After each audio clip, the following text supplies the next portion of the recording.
Hello, my name is Megan, and today we're going to be reacting to Woman in STEM TikToks. So, I myself am a fifth year engineering student.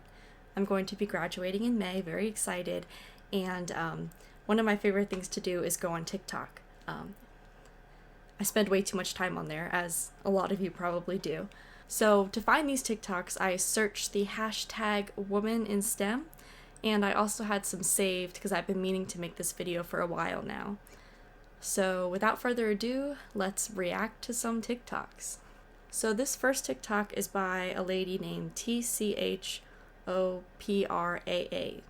Chopra, and this is something that I had to do recently. So let's watch this.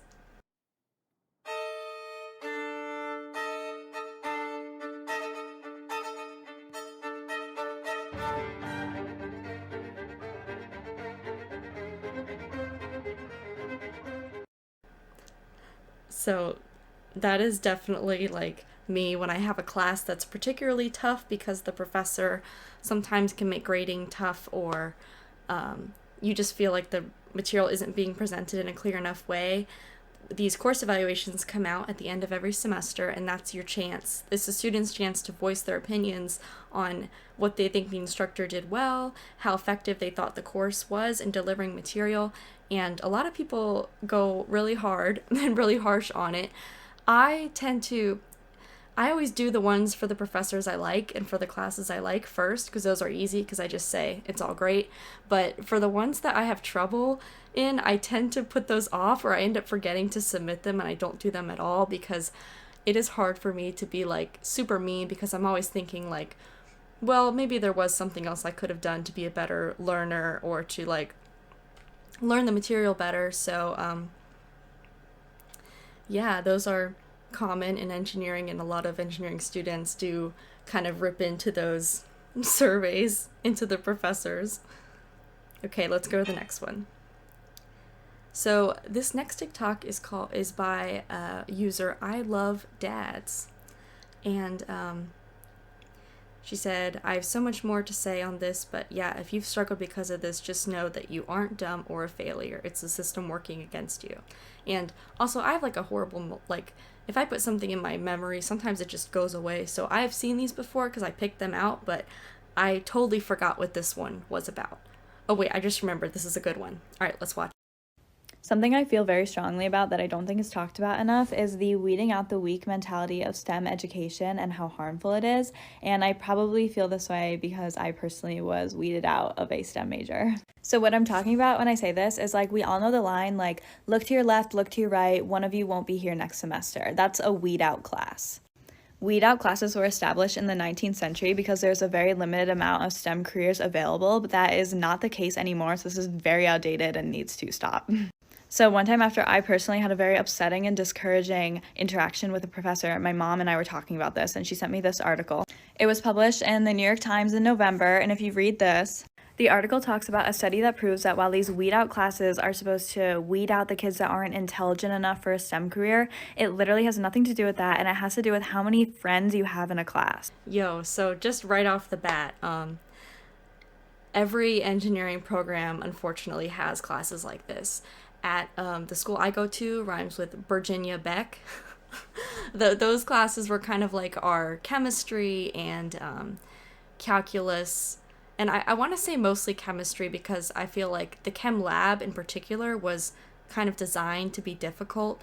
Now, I took this in 2016, so I'm not sure if it's changed now. I'm sure it's probably improved a little bit, but they were very harsh on you. If you didn't have the right type of shoes, they would make you leave. You get a 0 for the lab, no chance to make it up.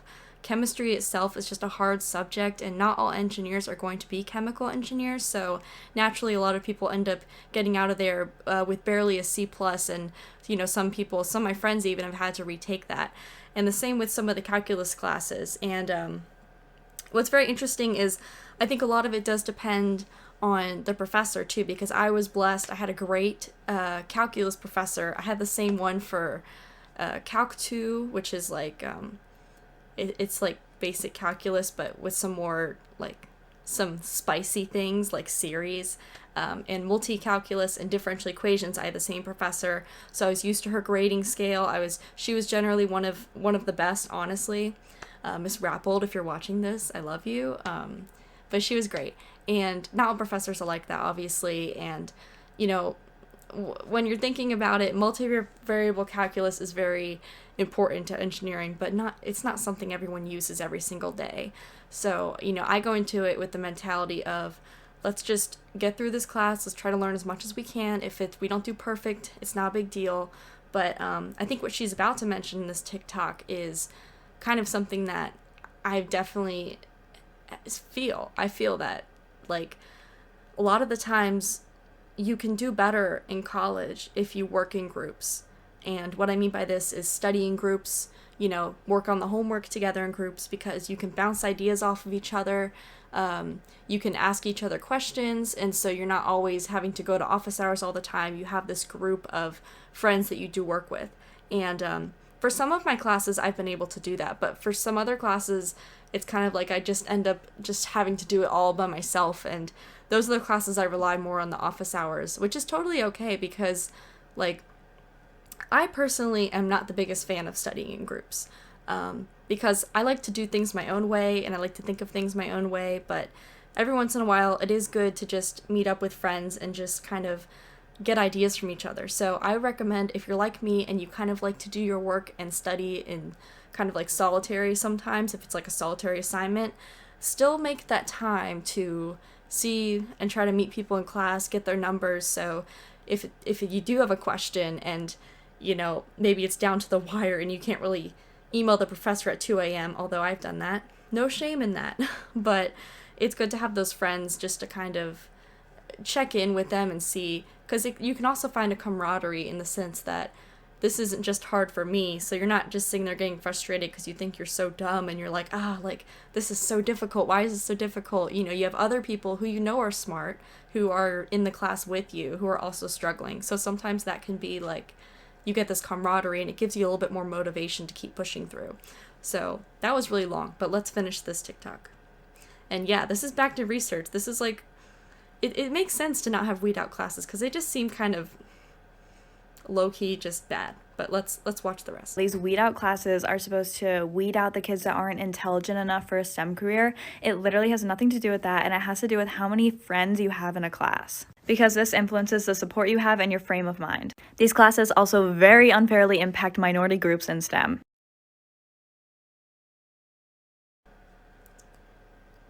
Yes, and that is a huge point because, at Virginia Beck, there aren't, I mean, not obviously, but there aren't as many women in engineering. And as you get into your major, depending on the major, you may find more women or you may find less women. And it's even lesser numbers for African American students. These weed out classes disproportionately affect minority communities, which already have kind of like a leg against them in pursuing a STEM career. And so that's just something to think about. Like, why would we want to weed out those people just because they couldn't take a chem class, but they want to be like a mechanical engineer? It doesn't really make much sense to me. And it's just not a good mindset to put on students who are already, like, most of the time it's freshmen in these classes and they're already undergoing like so many difficult life decisions at the same time, and so many different types of stress and being away from home. And then on top of that, you're just going to pile on like being a jerk and being like, yeah, you're not going to be smart enough to finish this class, to weed out the weak. I think the world could use more sensitive and maybe engineers who maybe can't name a chemical equation off the top of their head, but they work hard and they try, and maybe a class like that would make them cry. But in spite of that, that's where you gotta push through. And I'd be lying if I said I hadn't cried over one of these classes before, and most of my friends can agree. We all have cried. There are tears involved in a STEM education, unfortunately. Okay, let's go on to the next TikTok. So this is by a user named ray.nbose. And let's see what it's about. Hello, my name is Ray, and if you follow me, you probably know that my college degree is in theater and my current profession is in computer science. So I love this girl. She just mentioned she does not have a formal education in engineering, but she is a very successful, very knowledgeable programmer, and she's going to talk about it here. I'll let her speak. But I just wanted to point that out that you don't always need that background to be successful.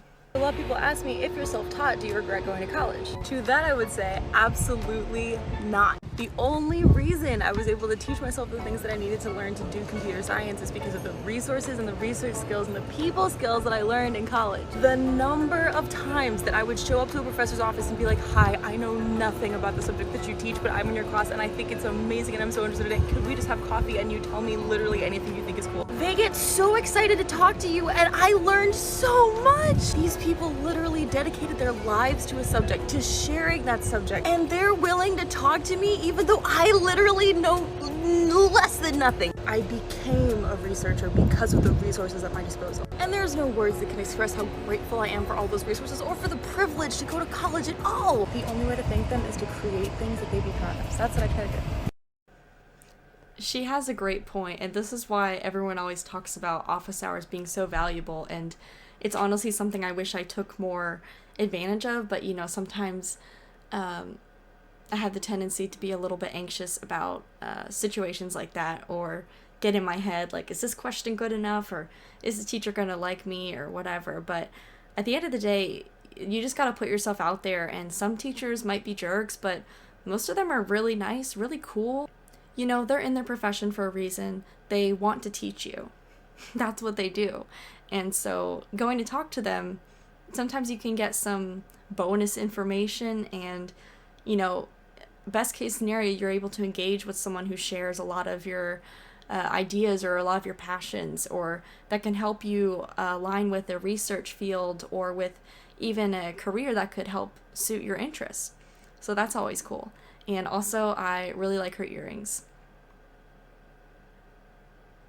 Yeah. Just remember that too. If you're not necessarily in engineering, or you're in an engineering and you're like, oh, I don't really know if I want to do this, your degree is just I'm not going to say the cliche, it's just a piece of paper, because it's a little bit more than that, but it is just basically like a certification, okay? And so it may be easier for you to find a job in a field that is really well aligned with your degree, but it doesn't mean it's impossible to find a job in a field that's not aligned with your degree. It just takes a little bit of extra work, and that's totally cool, and the world is full of possibilities. Okay, I love this one. This is a user, her username is @CLEASEL, and this is live footage of being a woman in STEM. So let's watch. Well, that's not. I don't have a mortgage either, so that's different. We're not Could be really different. You could be, We're not the really. whole sticky customer thing makes more sense for a mortgage because it's so long term. Yeah, I mean, these are metrics. No, I think the deliverables, it's So Yeah, we would try to use Good it. explanation. so kind of like we use Yeah, we need to use data mining But basically. I don't know. But if we want to In our data mining, I think that we need to focus more on the customer specific data rather than the zip code. Because we want to really break down. input no. So if it's NT means no bank. selling at this Her actual name is Claire McDonald, by the way. I realize it shows their full name at the end, but yeah, some group projects are like that, and it is so frustrating when you keep getting interrupted. And what I hate the most is when I suggest an idea and then the guys kind of blow it off, and then later on it turns out that their idea kind of was wrong, and my idea would have solved a lot of our problems, but they didn't listen to it. And there's been situations where I've even had to bring in the teacher and be like, can you tell them that they're wrong, because they're not listening to me. But I love this TikTok because she doesn't give up. She doesn't let them silence her. She keeps trying. And I know she mentions the data mining, and then they cut her off. And then later on she says, so when we do our data mining. So I really love that because I don't know what went on in the conversation between those 2 points, But I can't help but wonder if they brought up the dating mining themselves and then were like, oh, that's a good idea, or if they just like, maybe they just weren't even talking about data mining and she was just like, yeah, we're gonna go back to that because you didn't give it enough attention the first time I mentioned it. So I really like that. Sometimes you have to keep kind of reiterating your point to get it across, and it kind of sucks that there are people who, you know, and I don't necessarily think that the guys in some of these groups are bad people or that they mean to do this. A lot of it is this unconscious bias that they don't even realize that they have. Because it's just like, I think a lot of society has this. But basically what I'm saying is sometimes we even have these different like biases in our head, and we have to kind of reprogram our brains to get rid of that and be like, it doesn't matter what people look like, it doesn't matter what people sound like, you know, it doesn't matter really anything about the physical. It matters what's on the inside, in here and in here. And obviously this girl has got a killer brain, and she's not going to let anyone try to silence that, and I love that, and it's something I can relate to. So yeah, her caption is, my male classmates love listening to my input and letting me finish my sentences. True respectful kings. Oh my gosh. I love the ironic sarcasm there. Okay, so this next TikTok is about men who maybe they don't have a subconscious bias. It's kind of more of a conscious harassment towards women in STEM. So this girl, she's actually verified, so you may have heard of her. Her username is Anna X Sitar, and I really love her TikToks. Gosh, she's so pretty, and she makes great TikToks. And so in this one, you just gotta watch. You'll see.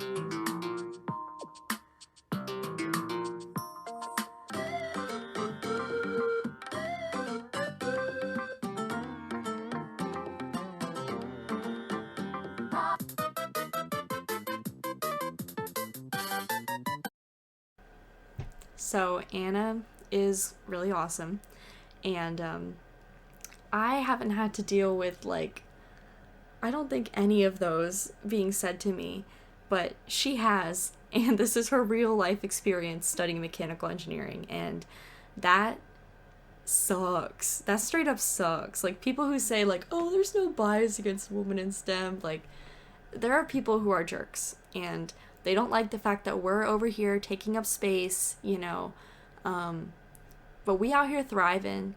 It just gives us tougher skin. It makes us want to work even harder to prove these guys wrong, which is exactly what she did, and I commend her for that. So I wasn't recording. I don't know when it cut off. We're just gonna keep moving forward here. And, you know, I've never had guys say these types of things to me in engineering, but she has, and that's a real experience that she has, and that really sucks. But, you know, all the more power to her for just fighting through and accomplishing her goals regardless of what these jerks have to say. These are just bad. Like, I can't imagine what kind of person would actually say this to someone. It's just ridiculous. But she's amazing, and it's good to see other women in STEM just, we're not gonna take this sitting down. We're gonna fight. Okay, let's move on to the next one. So here's a good one. This is from Alexis Berry 3. She says, "Woman in STEM gang, where ya at?" So obviously this is gonna be really cool. I'm speaking. Well, I'm speaking.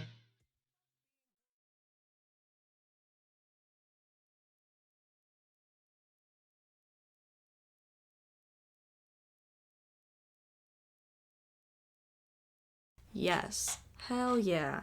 So I love this because you can have it all. You can be hot and be smart.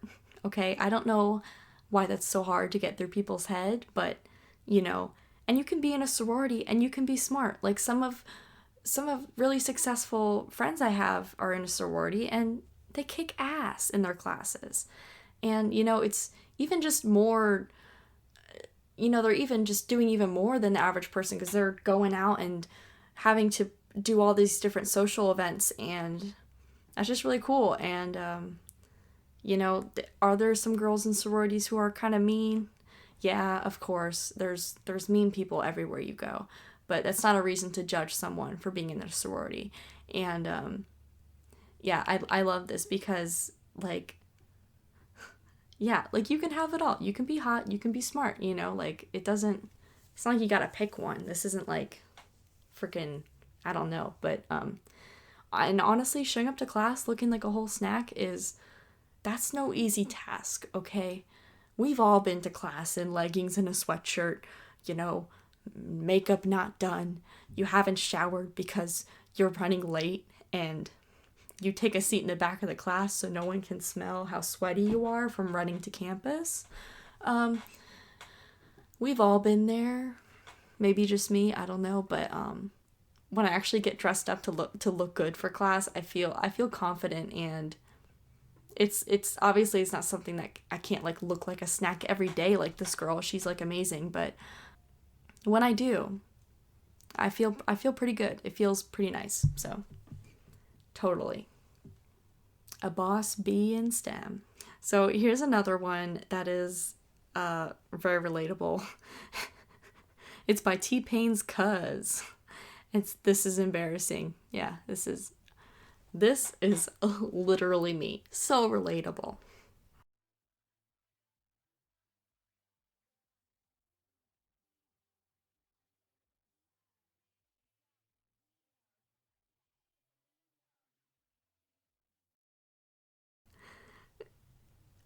Thank you, Pat. So, that is so me, because in movies, you know, they always show like the smart nerdy girl and she like has like the perfect hair and she hacks into the mainframe. I'm in, you know what I mean? Like, but yeah, I be thinking I look pretty cool, but also a lot of the times I know I look bad, so I just don't even try to perceive myself like, ugh. But it's really important to have good posture because ergonomics is important, because sitting like that all the time can give you health problems, which are real. So you can get carpal tunnel syndrome, like back pain. You can just throw off your posture, which can throw off some other stuff. So I say it's always good to try to be as ergonomic as you can. I've been meaning to buy a keyboard because it's really hard for me. You hear that? Okay. It's really hard for me to like look. I'm like looking at the screen, I'm typing, and I'm like, you know, like it's hard to. Laptops don't make sense ergonomically. I feel like they were just meant to be like kind of like a portable thing, like not to be used all the time. But now like desktop computers are not used very much, and we use a laptop all the time. So recommend getting a separate keyboard that you can kind of adjust a little bit better, and maybe a bigger screen, because I'm always squinting at my screen. If I make the text too big, I can only read like one word at a time, and that doesn't make sense. This online learning has really messed up my eyesight, but yeah, funny and relatable. Oh, this is one of those accent challenges by Barack Obama. She says, girl in STEM class accent challenge. So this was pretty funny. We have the girl in a STEM class accent challenge. Number 1, we have, yeah, I understand. No, you don't. This is such a complex topic. Number 2, we have, yeah, I got 2.7. That's wrong. Number 3, we have, hey, can I see the... No, you wouldn't understand it. Number 4, we have, yeah, I got an A on that. No, you didn't. You're lying. You're stupid. And number 5, we have, yeah, I'm just really tired. You're on your period. Thank you, Marissa. So, hell yeah.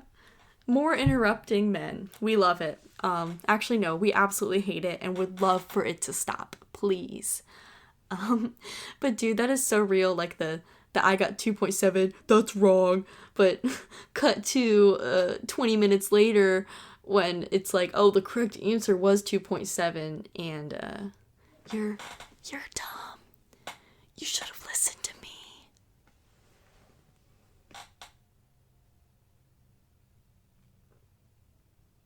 Yeah, and also the can I see the data? No, you wouldn't understand it. That's hilarious because I've had experience with that not just in school, but in the workplace. Yeah. And it sucks, but you know, I'm an engineer who would do anything to get my hands on some crisp, clean data. Even if it's unclean, I want to get my hands on it so I can clean it. And I want to sink my teeth into that analysis, you know, like data is just one of my absolute favorite parts of engineering. I love data. I love bread. Yeah, I know that was dumb. But yeah, this hits a little bit too close to home. So I'm going to end the video on one last TikTok. We're going to end it on a positive note. This TikTok is by Ari.Low, and her caption is, I love when women... Okay. Yeah, let's watch it.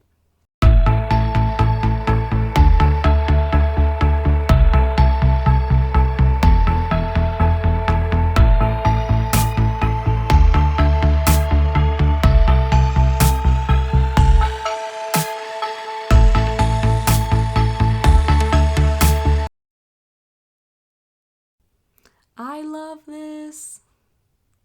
So 2020 marks the 4th time in history that a woman won the Nobel Prize in physics.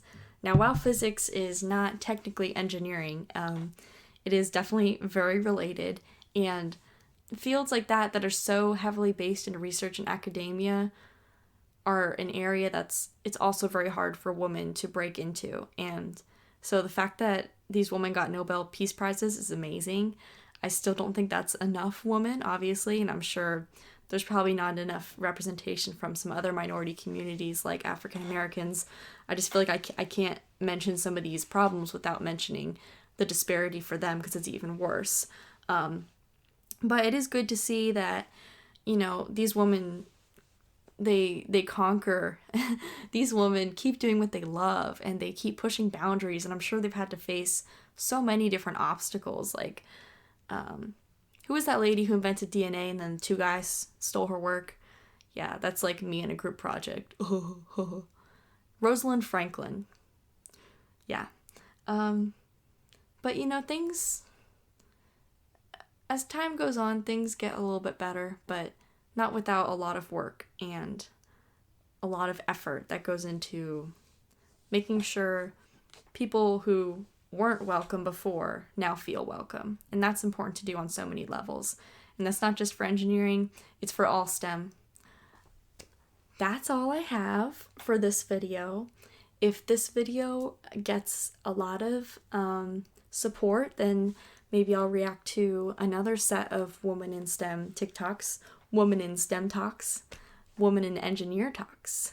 And yeah, thank you for watching. I hope this was somewhat entertaining, or you at least enjoyed watching these TikToks like I did, and you got a laugh, ha ha ha, he he he, and I will see you next time.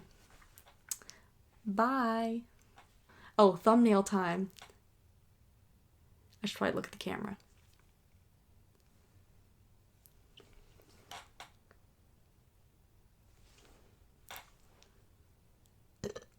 I just burped.